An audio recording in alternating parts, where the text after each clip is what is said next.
स्वागत है आपका संसद टीवी की खास पेशकश आपके संसद में। मैं हूं कृति मिश्रा और आज हमारे साथ हैं बेहद खास मेहमान, केंद्रीय मंत्री और बीकानेर से सांसद अर्जुन राम मेघवाल जी। सर, स्वागत है आपका संसद टीवी में। धन्यवाद आपका भी। सर, आप एडमिनिस्ट्रेटिव सर्विसेज में रहे, राजस्थान का लगातार एडमिनिस्ट्रेशन में आपका कंट्रीब्यूशन रहा। एक काफ़ी दिलचस्प सवाल है पत्रकारों के लिए और जनता के लिए भी कि आपने फिर राजनीति क्यों चुनी? देखिए, जब आप एग्जीक्यूटिव में होते हैं तो इम्प्लीमेंटेशन की जिम्मेदारी आपकी ज़्यादा होती है, लेकिन कभी कभी इच्छा होती है कि क्या हम पॉलिसी बनाने की भूमिका में भी आ सकते हैं क्या।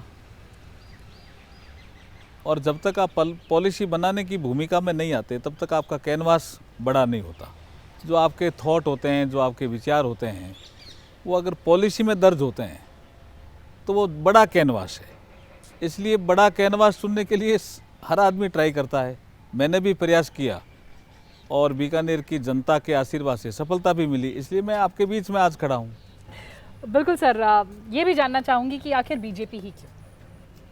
देखिए, ये एक विचारधारा का विषय रहता है। जो देश हित में सोचने वाले नेता रहे, उनसे मेरा जब पुस्तकें उनकी पढ़ता था, चाहे हमारे पंडित दीनदयाल उपाध्याय जी की हो, अटल जी के जब मैं भाषण सुनता था, तो मुझे लगा कि यही पार्टी देश को आगे ले जाने में सक्षम है और देश का विकास, जिसका कभी बाबा साहब डॉक्टर भीमराव अंबेडकर जी ने चिंतन किया था कि राजनीतिक आज़ादी तो मिल जाएगी लेकिन सामाजिक आर्थिक समानता कौन लाएगा, उसकी चिंतन में जब मैं जाता हूँ तो मुझे ये लगता है कि जो बीजेपी का सोच है वो समावेशी सोच है। वो एक देश और श्रेष्ठ भारत को बनाने वाला सोच है।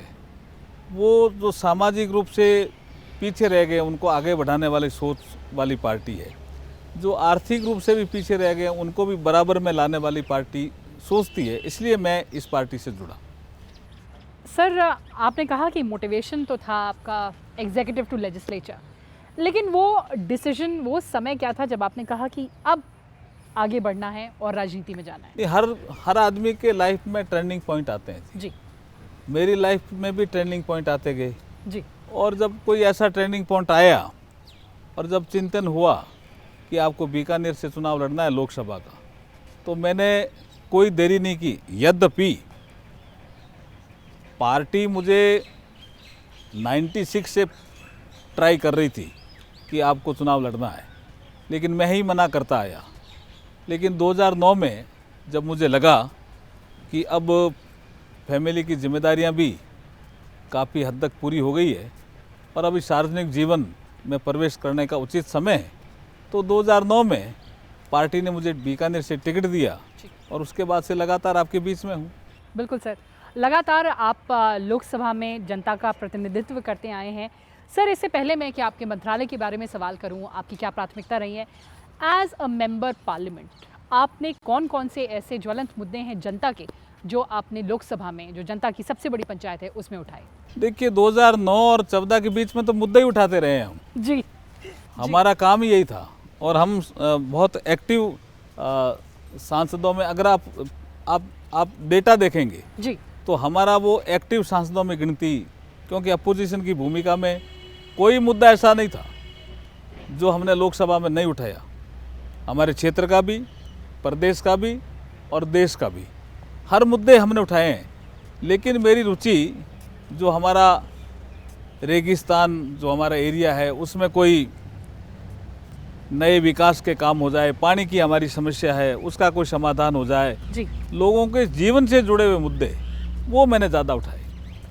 सर, बीकानेर एक बहुत बड़े उद्योग के लिए भी जाना जाता है, वो नमकीन का हो, वो पापड़ का है।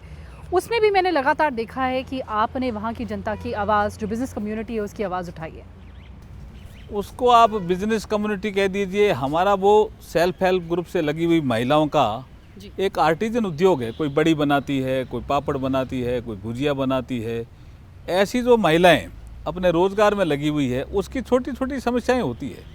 कोई जीएसटी की प्रॉब्लम हो गई, कोई लोन लेने की प्रॉब्लम हो गई, तो सारी योजनाओं में हमने कुछ न कुछ भारत सरकार के वित्त मंत्रालय से भी और जो हमारा एमएसएमई मंत्रालय उससे भी, खादी ग्रामोद्योग आयोग और सबसे हमने कुछ न कुछ हमारे जो काम करने वाली महिलाएं या इस क्षेत्र में जिसमें रसगुल्ला और भुजिया विशेष रूप से फेमस हैं बीकानेर के लिए, उसमें सब में कुछ न कुछ योजनाएं लागू करके उनको राहत दिलाने का काम किया है। बिल्कुल सर, उसके बाद आपको यूनियन काउंसिल में भी जगह मिली, वो सफ़र कैसा रहा, कौन सी बड़ी उपलब्धियां, क्या रहे चैलेंजेस, ये सब समझना चाहेंगे आपसे। देखिए, वो जब मैं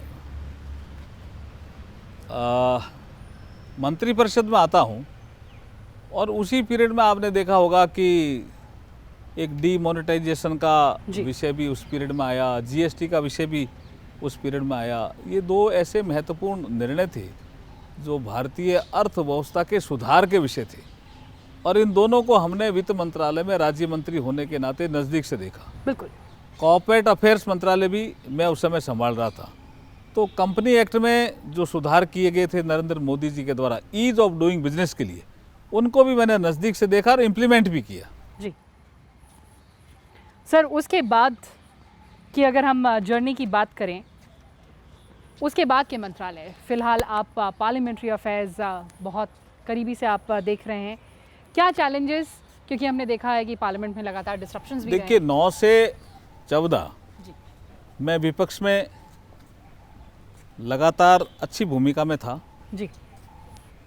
14 से 16 तक मैं पार्टी का, भारतीय जनता पार्टी का चीफ व्हिप था, तो वो भी संसदीय जीवन का एक हिस्सा है। बिल्कुल। उसके बाद मैं वित्त और कॉर्पोरेट में गया। उसके बाद जब मैं चेंज हुआ तो मुझे वाटर रिसोर्सेज, गंगा रिजर्वेशन और ये जब मंत्रालय मिला तो उसके साथ पार्लियामेंट अफेयर्स भी मिला जी। और पार्लियामेंट अफेयर्स तब से देख रहा हूँ मैं जी।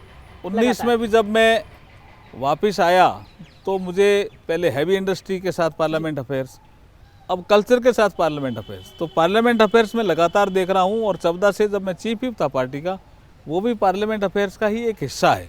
तो मुझे ऐसा लगता है कि राजनीति में जब तक आप पार्लियामेंट अफेयर्स को ढंग से नहीं समझते हो, फ्लोर मैनेजमेंट को ढंग से नहीं समझते हो, तो संसदीय जीवन का काम अधूरा रहता है, ऐसा मैं मानता हूँ। बिल्कुल सर, अगर मैं आज के परिप्रेक्ष्य में बात करूं तो जिस तरह से हम डिस्ट्रप्शंस देखते हैं, लगातार प्रिसाइडिंग ऑफिसर से भी कहा जाता है कि पार्लियामेंट डिबेट, डिस्कशन, डायलॉग की जगह है, डिस्ट्रप्शन की नहीं। As a parliamentary affairs minister, आप उसको कितना बड़ा चैलेंज देखते हैं? देखिए, ये मैं जब पूरा अध्ययन करता हूँ, 52 से देखता आया हूँ, ये जब से राहुल गांधी कांग्रेस के पहले राष्ट्रीय अध्यक्ष बने थे, अब अध्यक्ष तो नहीं है लेकिन इनडायरेक्ट रूप पे कांग्रेस को वो कंट्रोल कर रहे हैं, वो जब से कांग्रेस के अध्यक्ष बने तब से ज़्यादा ये जो डिसरप्शन है इसमें बढ़ोतरी हुई है। उसका एक कारण है, वो राहुल गांधी ये समझते हैं कि ये जो मैं हूँ वो मैं कानून से, संविधान से, परंपराओं से ऊपर हूँ। उसकी कांग्रेस, उससे पहले की कांग्रेस में इसकी कांग्रेस, इसके नेतृत्व में कांग्रेस में फ़र्क है, इसलिए आप हंगामा ज़्यादा देख रहे हो। कोई चीज़ कांग्रेस के एमपी तय कर जाते हैं, फ्लोर लीडर तय कर जाते हैं, लेकिन वो कहता नहीं ऐसा नहीं होना है, तो नहीं होता है। ये मैं मानता हूँ कि सभी दलों में नेताओं का निर्णय सर्वोपरि होता है, लेकिन और दलों में और कांग्रेस में इस समय जो चल रहा है कि राहुल गांधी का जो अहंकार है और जो घमंड है, उसके कारण ये डिस्ट्रप्शन ज़्यादा होता है। सर, चलते चलते आपसे समझना चाहूँगी, आगे as member parliament, as minister in the council, what are your priorities? देखिए, संस्कृति मंत्रालय के नाते मैं कह सकता हूँ कि सांस्कृतिक पुनरुत्थान का अभी ये अमृतकाल खंड में मुझे लगता है हम पहुँच गए हैं।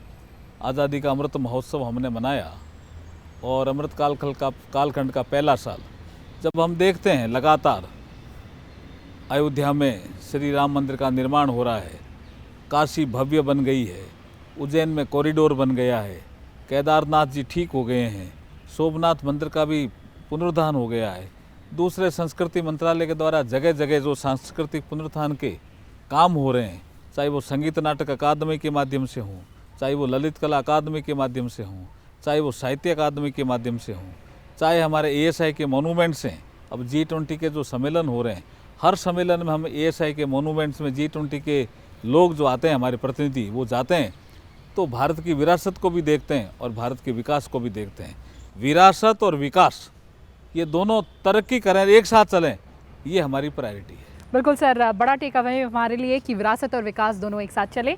अर्जुन राम मेघवाल जी, आपने समय निकाला, अपने संसदीय जीवन और राजनीतिक जीवन की ये बातें हमारे साथ साझा की। बहुत बहुत धन्यवाद संसद टीवी से बात करने के लिए। Thank you. तो इस एपिसोड में बस इतना ही। आप देखते रहें संसद टीवी। नमस्कार।